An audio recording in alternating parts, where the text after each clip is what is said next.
ശരിക്കും പറഞ്ഞാൽ ഈ ജീവിതമെന്ന യാത്രയിൽ നമ്മൾ ഏറ്റവും കൂടുതൽ വലിയുന്നത് നമ്മളാരാണെന്ന് മറക്കുമ്പോഴാണ്. അതിനേക്കാൾ വലിയ ദുരന്തമുണ്ടോ? നമ്മുടെ സ്വപ്നങ്ങൾക്കും ആഗ്രഹങ്ങൾക്കുമിടയിൽ അതിജീവനത്തിൻ്റെ ഓട്ടത്തിൽ ഒന്ന് നിർത്തി നോക്കാൻ മറന്നുപോകുന്ന ഒരവസ്ഥ. ഇതൊരു രൂപകമായി പറയുന്നതല്ല, മറിച്ച് നമ്മുടെയൊക്കെ മനസ്സിനുള്ളിൽ നടക്കുന്ന ഒരു യാഥാർത്ഥ്യമാണ്. സംഭവിക്കുന്ന കാര്യങ്ങൾക്ക് ഞാനാണ് കാരണമെന്നുള്ള ആ ഉൾക്കാഴ്ച.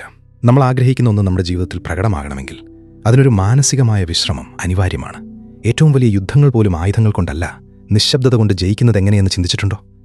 അതാണ് നമ്മളിന്ന് സംസാരിക്കാൻ പോകുന്നത്. സമയത്തിൻ്റെയും പ്രയത്നത്തിൻ്റെയും ആഴമേറിയ ആ രഹസ്യം. എത്രയോ കാലങ്ങളായി 7-ാം ദിവസം വിശ്രമിക്കണമെന്നൊരു ആശയം പല മതങ്ങളും പറഞ്ഞു തന്നിട്ടുണ്ട്. 6 ദിവസം അധ്വാനിച്ചിട്ട് 7-ാം ദിവസം ഒന്നും ചെയ്യാതിരിക്കുക, ഒരു ദിവസം മുഴുവൻ നിശ്ചലമായിരിക്കുക. ഇത് തീർത്തും ശാരീരികമായൊരു നിർദ്ദേശമാണെന്നാണ് നമ്മൾ കരുതിയിരുന്നത്. പക്ഷേ അത് ശരീരത്തിന് മാത്രമുള്ളൊരു നിർദ്ദേശമാണോ? മറിച്ച് നമ്മുടെ മനസ്സ് എന്നറിയപ്പെടുന്ന അതിഭീമൻ യന്ത്രത്തിനുള്ള ഒരു ശാസ്ത്രീയ നിർദ്ദേശമായിരുന്നു അത്. 6 ദിവസത്തെ സൃഷ്ടി, 7-ാം ദിവസത്തെ വിശ്രമം. ഈ 2 ഭാഗങ്ങളും വെറും കഥയല്ല, മറിച്ച് മനസ്സിൻ്റെ 2 അവസ്ഥകളുടെ പ്രതീകങ്ങളാണ്. നമ്മുടെ അബോധ മനസ്സിലൊരാഗ്രഹം വിതയ്ക്കുന്നു. നമുക്ക് ചിലത് വേണം, അത് ലഭിക്കാത്തതിൻ്റെ പൂർണ്ണ ബോധ്യമുണ്ട്. ആ വേണ്ടതിൻ്റെയും കിട്ടാത്തതിൻ്റെയും സംഘർഷമാണ് നമ്മുടെ 6 ദിവസത്തെ പ്രയത്നം. വേണ്ടതു സാധിക്കാനുള്ള, പുറം ലോകത്തോട് പൊരുതാനുള്ള, പലതും ചെയ്യാനുള്ള ആ മാനസികായാസം. ആ യാത്രയിൽ നമ്മൾ സ്വയം മറന്നുപോകുന്നു. നമ്മുടെ ആഗ്രഹം ഇനിയും സംഭവിച്ചിട്ടില്ല എന്ന്, അതിനായി പാടുപെടേണ്ടി വരും എന്നുള്ള വിചാരം നമ്മെ പിടിച്ചുലയ്ക്കുന്നു. അതാണ് 6 ദിവസത്തെ പ്രയത്നം. അത് ശാരീരികമല്ല, അത് മാനസികമാണ്. പുറം ലോകം കാണിക്കുന്ന അവസ്ഥകളോട്, നമ്മുടെ ഇഷ്ടത്തിന് വിരുദ്ധമായ കാര്യങ്ങളോട് മനസ്സ് വിതുമ്പുന്ന ആന്തരികമായൊരു തപസ്യ. എങ്ങനെയാണ് ഈ 6 ദിവസത്തെ പ്രയത്നം 7-ാം ദിവസത്തിലേക്ക്, ആ മഹത്തായ വിശ്രമത്തിലേക്ക് നയിക്കുന്നത്? യഥാർത്ഥത്തിൽ നമ്മൾ 7-ാം ദിവസത്തെ വിശ്രമം ലക്ഷ്യമാക്കി പ്രയത്നിക്കുന്നില്ല. അത് പ്രയത്നത്തിൻ്റെ ഒരു പാർശ്വഫലം മാത്രമാണ്. എത്ര ദിവസം കൊണ്ടാണ് ആ മാനസിക വിശ്രമം ലഭിക്കുക എന്നത് ഓരോ ആഗ്രഹത്തിനും ഓരോ മനസ്സിനും വ്യത്യസ്തമാണ്.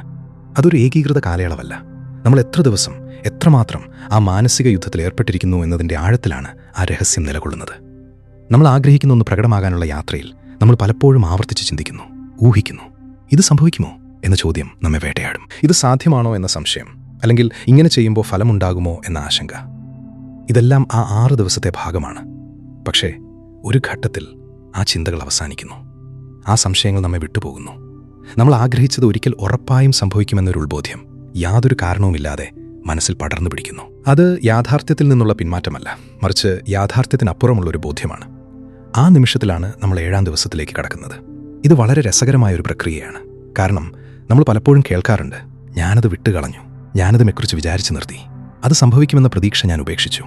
ഈ ചിന്തകൾ ശരിക്കും 7-ാം ദിവസത്തിൻ്റെ ലക്ഷണങ്ങളാണോ? പലപ്പോഴും ഇത് കേവലം ഒരു നിരാശയോ തോൽവിയോ ആയി തെറ്റിദ്ധരിക്കപ്പെടുന്നു. പക്ഷേ ആ വിട്ടുകളയൽ യഥാർത്ഥത്തിൽ ആഗ്രഹത്തിൻ്റെ പൂർത്തീകരണത്തിൽ വിശ്വസിക്കുന്ന മനസ്സിൻ്റെ ലക്ഷണമാണെങ്കിലോ?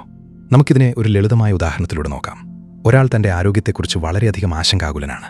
അയാൾക്ക് എന്തോ രോഗം പിടിപെടുമോ എന്ന ഭയമുണ്ട്. അയാൾ ഡോക്ടറെ കാണും, പരിശോധനകൾ നടത്തും, എല്ലാം കുറ്റമറ്റതാണെന്ന് ഡോക്ടർ പറയും. എങ്കിലും അയാൾക്കുള്ളിൽ ഒരു അസ്വസ്ഥതയുണ്ട്. അയാൾ വീണ്ടും വീണ്ടും ചിന്തിക്കും, എന്തെങ്കിലും കുഴപ്പമുണ്ടോ? ഇതാണ് 6 ദിവസത്തെ പ്രയത്നം. പക്ഷേ അയാൾ ചിന്തിച്ച് വിചാരിച്ച് മടുക്കുമ്പോൾ, അല്ലെങ്കിൽ പരിശോധനാ ഫലങ്ങൾ വീണ്ടും വീണ്ടും വന്നുകൊണ്ടിരിക്കുമ്പോൾ, അയാളുടെ മനസ്സ് ഒരു ഘട്ടത്തിൽ ആ ആശങ്കയിൽ നിന്ന് പിന്മാറുന്നു. ഡോക്ടർ പറഞ്ഞു എല്ലാം ശരിയാണ് എന്ന ലളിതമായ വസ്തുത അയാൾ അംഗീകരിക്കുന്നു. അയാൾ രോഗത്തെക്കുറിച്ച് ചിന്തിക്കുന്നത് നിർത്തുന്നു. ഇവിടെ അയാൾ 7-ാം ദിവസത്തിലേക്ക് കടക്കുന്നുണ്ടോ? അത് അയാൾക്ക് രോഗം വന്നിട്ടില്ല എന്നതിൻ്റെ പൂർണ്ണ ബോധ്യമാണ്. അയാൾക്കത് ആരോഗ്യമെന്ന അവസ്ഥയാണ്. ഈ അവസ്ഥ അയാൾ നേരിട്ട് ബോധപൂർവ്വം ഉണ്ടാക്കിയെടുത്തതല്ല, അത് പരിശോധനകളുടെ ഫലമായി സ്വയം ഉണ്ടായതാണ്. എന്നാൽ നമ്മുടെ ആഗ്രഹങ്ങളുടെ കാര്യത്തിലും ഇതുതന്നെയാണ് സംഭവിക്കുന്നത്. നമ്മളൊരു ആഗ്രഹം മനസ്സിൽ പിടിച്ചു നിർത്തുന്നു, അതിനെക്കുറിച്ച് ആവർത്തിച്ച് ചിന്തിക്കുന്നു, വിശദമായി സങ്കല്പിക്കുന്നു. ഇതാണ് 6 ദിവസത്തെ പ്രയത്നം. പക്ഷേ ആ പ്രയത്നം ഒരു ഘട്ടത്തിൽ നമ്മുടെ ഉപമനസ്സിലൊരു മുദ്ര പതിപ്പിക്കുന്നു. അതൊരു വിത്ത് പോലെ നാം അറിയാതെ മണ്ണിൽ വീണു മുളയ്ക്കുന്നു. അപ്പോൾ നമുക്കത് ആവർത്തിച്ച് ചിന്തിക്കേണ്ട ആവശ്യമില്ല. ആ ചിന്തയുടെ ഊർജം നമ്മെ വിട്ടുപോകുന്നു. അതിനെക്കുറിച്ചുള്ള ആവേശമോ ആശങ്കയോ ഇല്ലാതാകുന്നു. അത് സംഭവിച്ചു കഴിഞ്ഞൊരു കാര്യം പോലെ നമുക്കതിലൊരു മാനസിക വിശ്രമം അനുഭവപ്പെടുന്നു. അതാണ് 7-ാം ദിവസം. ഇത് വളരെ പ്രധാനമാണ്.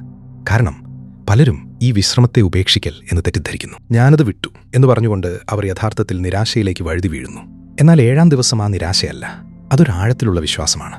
ഇത് നടക്കുമോ എന്ന ചോദ്യത്തിനു പകരം ഇത് നടന്നു കഴിഞ്ഞു എന്ന ഉൾബോധമാണ്. അത് യാതൊരു തെളിവുമില്ലാതെ ഉറപ്പായും സംഭവിക്കുമെന്നുള്ള ആന്തരികമായൊരു തോന്നലാണ്. ഇതാണ് യഥാർത്ഥ മാനസിക വിശ്രമം. ആ വിശ്രമത്തിൽ എത്തിച്ചേരാൻ വേണ്ട ഏറ്റവും പ്രധാനപ്പെട്ട കാര്യം നാം ആഗ്രഹിക്കുന്ന കാര്യത്തിൻ്റെ അനുഭവം, അതിൻ്റെ ഭാവന. അത് നമ്മുടെ ദൈനംദിന ചിന്തകളുടെ ഭാഗമാകണം. അത് നമ്മുടെ ചിന്തയുടെ പശ്ചാത്തലമാകണം. ഓരോ ദിവസവും ആ വിത്ത് മനസ്സിൽ നട്ടുപിടിപ്പിക്കാൻ ശ്രമിക്കണം. ഈ പ്രക്രിയയെ, ഈ മാനസിക യാത്രയെ അർത്ഥവത്താക്കുന്ന ഒരു പഴയ കഥയുണ്ട്. ജെറിക്കോ എന്ന പ്രാചീന നഗരത്തിൻ്റെ കഥ. ചുറ്റും ഉയരമുള്ള കനത്ത കോട്ടമതിലുകൾ. ആ മതിലുകൾ തകർക്കുക എന്നത് അസാധ്യമായൊരു കാര്യമായിരുന്നു. എങ്ങനെയാണത് സാധിച്ചത്? ആയുധങ്ങൾ കൊണ്ടോ ആക്രമണം കൊണ്ടോ അല്ല. ആ കഥ നമ്മെ പഠിപ്പിക്കുന്നത് ഏറ്റവും വലിയ പ്രതിബന്ധങ്ങൾ പോലും നാം പുറമേ നിന്ന് പൊരുതി തകർക്കേണ്ടതില്ല എന്നാണ്. പകരം നമുക്ക് അവയ്ക്ക് ചുറ്റും ചുറ്റി നടക്കാം, അവയെ നിരീക്ഷിക്കാം, അവയെക്കുറിച്ച് ചിന്തിക്കാം. പക്ഷേ അവയുമായി ഏറ്റുമുട്ടരുത്. 6 ദിവസം നമ്മൾ ആ പ്രതിബന്ധത്തെ ചുറ്റി വരുന്നു, നമ്മുടെ ലക്ഷ്യത്തിൽ ശ്രദ്ധ കേന്ദ്രീകരിക്കുന്നു. 7-ാം ദിവസം ആ ശ്രദ്ധ എങ്ങനെയോ ഒരു നിർണായക ഘട്ടത്തിലെത്തുന്നു.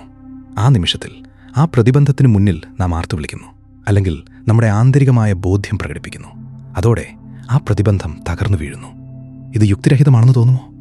എങ്കിൽ അത് ചിന്തിച്ചു നോക്കൂ. നമ്മുടെ ജീവിതത്തിലെ എത്ര പ്രതിബന്ധങ്ങൾ അവയെ ആക്രമിച്ച് തകർക്കാനുള്ള നമ്മുടെ ശ്രമങ്ങൾക്കിടയിലും കൂടുതൽ ഉറച്ചു നിൽക്കുന്നു. ചിലപ്പോൾ നാം അവയോട് പൊരുതുന്നത് നിർത്തിയാൽ അവ സ്വയം തകർന്നു വീഴുന്നു. ഈ കഥയിൽ 6 ദിവസം നടത്തിയ ചുറ്റലും പിന്നീടുള്ള ആർപ്പുവിളിയുമാണ് പ്രധാനം. അത് നമ്മുടെ മനഃശാസ്ത്രപരമായ പ്രക്രിയയുടെ രൂപകമാണ്. ആദ്യ 6 ദിവസത്തെ ചുറ്റൽ നമ്മുടെ ആഗ്രഹത്തെ മാനസികമായി ആവർത്തിച്ച് അഭിമുഖീകരിക്കുകയും ശീലിക്കുകയും ചെയ്യുന്ന പ്രക്രിയയാണ്. അത് നമ്മുടെ മനസ്സിനെ ആ ആഗ്രഹത്തിന്റെ വിറ്റുവളമായി മാറ്റുന്നു. 7-ാം ദിവസത്തെ ആർപ്പുവിളി അത് നമ്മുടെ പൂർണ്ണ വിശ്വാസത്തിന്റെ ആ ആഗ്രഹം നമ്മുടേതാണെന്നുള്ള ഉത്ബോധ്യത്തിന്റെ പ്രകടനമാണ്. ഇത് സംഭവിക്കും എന്നതിൽ നിന്ന് ഇത് സംഭവിച്ചു എന്ന അവസ്ഥയിലേക്കുള്ള കുതിപ്പാണത്. അത് യുക്തിയുടെ അതിരുകൾക്കപ്പുറത്തുള്ള ഒരു കുതിപ്പാണ്. ഇത് പലപ്പോഴും നമ്മുടെ ജീവിതത്തിൽ നടക്കാറുണ്ട്. ഒരു പ്രശ്നം പരിഹരിക്കാൻ പാടുപെടുമ്പോൾ, അതിനെക്കുറിച്ച് ചിന്തിച്ച് മടുത്ത് കിടക്കുമ്പോൾ, ഞാനൊന്ന് വിശ്രമിക്കട്ടെ എന്ന് വച്ചിട്ട് ആ പ്രശ്നത്തിനുള്ള പരിഹാരം സ്വപ്നത്തിലോ മറ്റെന്തെങ്കിലും ചെയ്യുമ്പോഴോ അതിൻ്റെ ഉത്തരം മനസ്സിൽ തെളിയുന്നു. അതാണ് 7-ാം ദിവസം. നാം ആ പ്രശ്നവുമായി പൊരുതുന്നത് നിർത്തി അതിന് വിശ്രമം കൊടുത്തു എങ്കിൽ അത് സ്വയം പരിഹാരമായി മനസ്സിൽ വരുന്നു. അതുപോലെ ഏതൊരു ആഗ്രഹത്തിൻ്റെയും പൂർത്തീകരണം, അതുമായി നമ്മൾ പൊരുതുന്നത് അവസാനിപ്പിച്ച് അത് സംഭവിച്ചുവെന്ന മാനസിക വിശ്രമത്തിലെത്തുമ്പോൾ സ്വയം പ്രകടമാകുന്നു. എന്നാൽ ഇവിടെ ഒരു കാര്യം ഓർക്കണം, നമ്മൾ ഈ 7-ാം ദിവസത്തിലെത്താൻ വേണ്ടി ശ്രമിക്കരുത്. അതൊരു ലക്ഷ്യമല്ല, അതൊരു അനുഭവമാണ്. 6 ദിവസത്തെ പ്രയത്നം ശരിക്കും ഉള്ളിൽ നിന്നും ഹൃദയത്തിൽ നിന്നും ചെയ്താൽ അത് സ്വാഭാവികമായി വരുന്ന ഒരവസ്ഥയാണ്. അതുകൊണ്ടാണ് ഞാനിത് വിശ്രമിക്കാൻ വേണ്ടി ചെയ്യുന്നു എന്ന് കരുതരുത്. പകരം ഞാൻ ആഗ്രഹിക്കുന്ന കാര്യത്തിൻ്റെ അനുഭവം ഞാൻ മനസ്സിൽ ജീവിക്കുന്നു എന്ന് കരുതണം. അതിൻ്റെ ഭാവന, അതിൻ്റെ രുചി, അതിൻ്റെ സൗന്ദര്യമെല്ലാം അനുഭവിക്കണം. ഈ അനുഭവം ആവർത്തിക്കുമ്പോൾ അത് മനസ്സിൽ ആഴത്തിൽ പതിയുന്നു. ഒരു ഘട്ടത്തിൽ അത് മനസ്സിൻ്റെ ഒരു സ്ഥിരമായ ഭാഗമായി മാറുന്നു. അപ്പോൾ നമ്മളത് ആവർത്തിച്ച് ചിന്തിക്കേണ്ടതില്ല. അത് നമ്മുടെ ആന്തരിക യാഥാർത്ഥ്യമായി മാറുന്നു. ഈ പ്രക്രിയയെക്കുറിച്ച് ചിന്തിക്കുമ്പോൾ വിശ്വാസം എന്ന ആശയം വളരെ പ്രധാനമാകുന്നു. എന്താണ് വിശ്വാസം? കാണാത്ത ഒന്നിൽ, തെളിവില്ലാത്ത ഒന്നിൽ ഉറച്ചു നിൽക്കുക. 6 ദിവസത്തെ പ്രയത്നത്തിനിടയിൽ പുറം ലോകം നമ്മോട് ഇത് സാധ്യമല്ല എന്ന് പറഞ്ഞുകൊണ്ടിരിക്കും. എങ്കിലും നമ്മൾ നമ്മുടെ ആന്തരിക അനുഭവത്തിൽ ആ ഭാവനയിൽ ഉറച്ചു നിൽക്കണം. അതാണ് യഥാർത്ഥ പ്രയത്നം. ആ പ്രയത്നത്തിന്റെ പാരമ്യത്തിലാണ് 7-ാം ദിവസത്തിലെ വിശ്രമം വരുന്നത്. അത് വിശ്വാസത്തിന്റെ പൂർത്തീകരണമാണ്. ഇത് ആർക്കും സാധ്യമാണോ? ഇത് ഏതൊരു മനുഷ്യ മനസ്സിനും സാധ്യമായൊരു പ്രക്രിയയാണോ? അതെ, എല്ലാവർക്കും. കാരണം ഇത് യാതൊരു പ്രത്യേക കഴിവും ആവശ്യപ്പെടുന്നില്ല. നമ്മുടെ മനസ്സിന്റെ സ്വാഭാവിക പ്രവർത്തനത്തിന്റെ ഭാഗമാണിത്. നമ്മൾ ദിനംപ്രതി ചെയ്യുന്ന പല കാര്യങ്ങളും ഈ പ്രക്രിയയിലൂടെ കടന്നുപോകുന്നു. നമ്മുടെ ദിനചര്യകൾ, നമ്മുടെ ശീലങ്ങൾ, നമ്മുടെ ബന്ധങ്ങൾ, അവ എങ്ങനെ രൂപപ്പെടുന്നു? ആവർത്തിച്ചുള്ള പ്രവർത്തനങ്ങളിലൂടെ, അനുഭവങ്ങളിലൂടെ. അതേ തത്വമാണിവിടെയും. നമ്മൾ എന്താണ് ആവർത്തിച്ച് ചിന്തിക്കുന്നത്, അത് നമ്മുടെ യാഥാർത്ഥ്യമാകുന്നു. ഈ പ്രക്രിയ മനസ്സിലാകുമ്പോൾ നമ്മൾ നമ്മുടെ ചിന്തകളോട് കൂടുതൽ ശ്രദ്ധാലുക്കളാകുന്നു. ഒരുപക്ഷേ നമ്മൾ ആഗ്രഹിക്കുന്ന കാര്യത്തിൻ്റെ യാഥാർത്ഥ്യം അത്ര പ്രധാനമല്ല. ആ യാഥാർത്ഥ്യത്തിലേക്കുള്ള നമ്മുടെ മാനസിക യാത്രയാണ് പ്രധാനം. ആ യാത്ര 6 ദിവസത്തെ പ്രയത്നത്തിലൂടെ നമ്മെ 7-ാം ദിവസത്തിലെ വിശ്രമത്തിലേക്ക് നയിക്കുന്നു. അവിടെ നമ്മുടെ ആഗ്രഹങ്ങൾക്ക്, നമ്മുടെ സ്വപ്നങ്ങൾക്ക്, ജീവിതത്തിൻ്റെ കാഠിന്യത്തിനിടയിൽ വിശ്രമിക്കാൻ ഒരിടം കിട്ടുന്നു. അതുതന്നെയാണ് യഥാർത്ഥ സൃഷ്ടി. അതുതന്നെയാണ് ജീവിതത്തിൻ്റെ കല. എങ്കിൽ നമുക്ക് ഈ അറിവ് നമ്മുടെ ജീവിതത്തിൽ എങ്ങനെ പ്രയോഗിക്കാം? നമ്മളൊരു ആഗ്രഹം മനസ്സിൽ പിടിക്കുമ്പോൾ, അതിനെക്കുറിച്ച് ചിന്തിക്കുമ്പോൾ, അതിനെ ശക്തമായി വിശ്വസിക്കുമ്പോൾ, അത് നടപ്പിലാക്കാനുള്ള ശ്രമം പുറം ലോകത്ത് നിർത്തണമെന്ന് ഇതിനർത്ഥമില്ല. പുറം ലോകത്ത് നാം ഉചിതമായ കാര്യങ്ങൾ ചെയ്യണം. എന്നാൽ മനസ്സിൽ നാം ആ ആഗ്രഹവുമായി പൊരുതുന്നത് നിർത്തണം.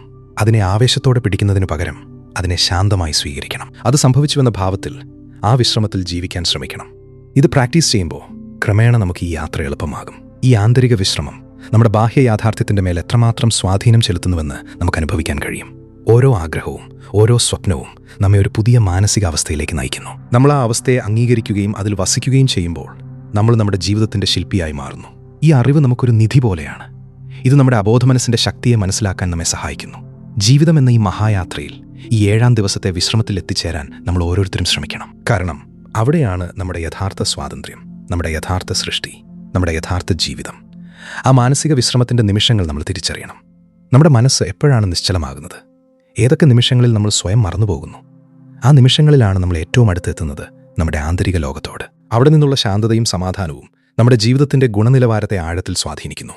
ഇതാണ് മനസ്സിൻ്റെ ഏറ്റവും വലിയ രഹസ്യം. ഇതാണ് ജീവിതത്തിൻ്റെ അർത്ഥം. 6 ദിവസത്തെ പ്രയത്നവും 7-ാം ദിവസത്തെ വിശ്രമവും തമ്മിലുള്ള ഈ ബന്ധം ജീവിതത്തിൻ്റെ ഒരു മഹത്തായ സത്യത്തെയാണ് നമ്മെ അഭിമുഖീകരിക്കുന്നത്. നമ്മൾ എന്താണ് സൃഷ്ടിക്കാൻ ആഗ്രഹിക്കുന്നതെന്ന് മനസ്സിലാക്കുക. അതിനായി ആത്മാർത്ഥമായി പ്രയത്നിക്കുക, എന്നാൽ അതിൻ്റെ ഫലത്തിൽ ആസക്തി വയ്ക്കാതിരിക്കുക. പ്രയത്നം ചെയ്യുക, എന്നാൽ ഫലം വിടുക. ഇതാണ് യഥാർത്ഥ ജ്ഞാനം. ഇതാണ് ജീവിതത്തിൻ്റെ കല. നമ്മൾ ഈ യാത്രയിൽ, മനസ്സിൻ്റെ ഈ കളിത്തട്ടിൽ എപ്പോഴും ഓർക്കണം, നമ്മൾ ചെയ്യുന്ന പ്രയത്നം ഒരിക്കലും വ്യർത്ഥമല്ല. ഓരോ ചിന്തയും ഓരോ ഭാവനയും നമ്മുടെ യാഥാർത്ഥ്യത്തിൻ്റെ വിത്തുകൾ പാകുന്നു. അവ വളരാൻ സമയമെടുത്തേക്കാം, എന്നാൽ അവ മുളച്ചു പൊന്തും. ആ വിശ്വാസത്തിൽ, ആ ആത്മവിശ്വാസത്തിൽ നമുക്ക് ജീവിക്കാം. അങ്ങനെ ഈ യാത്രയുടെ അവസാനം നമ്മൾ കാണുന്നത് 7-ാം ദിവസം എന്നത് ഒരു ദിവസം മാത്രമല്ല, മറിച്ച് ഒരു മാനസികാവസ്ഥയാണ്. അത് നമ്മുടെ ആഗ്രഹങ്ങളുടെ പൂർത്തീകരണത്തിൻ്റെ, നമ്മുടെ വിശ്വാസത്തിൻ്റെ, നമ്മുടെ ജീവിതത്തിൻ്റെ തന്നെ ഒരു ആഘോഷമാണ്. നമ്മൾ ആ അവസ്ഥയിലെത്തുമ്പോൾ നമ്മൾ ശരിക്കും ജീവിക്കാൻ തുടങ്ങുന്നു. ആയുധങ്ങളും പൊരുത്തങ്ങളുമില്ലാതെ നമ്മുടെ മനസ്സിൻ്റെ നിശബ്ദതയിലൂടെ നമ്മൾ ജീവിതത്തെ ജയിക്കുന്നു. അതാണ് യഥാർത്ഥ വിജയം.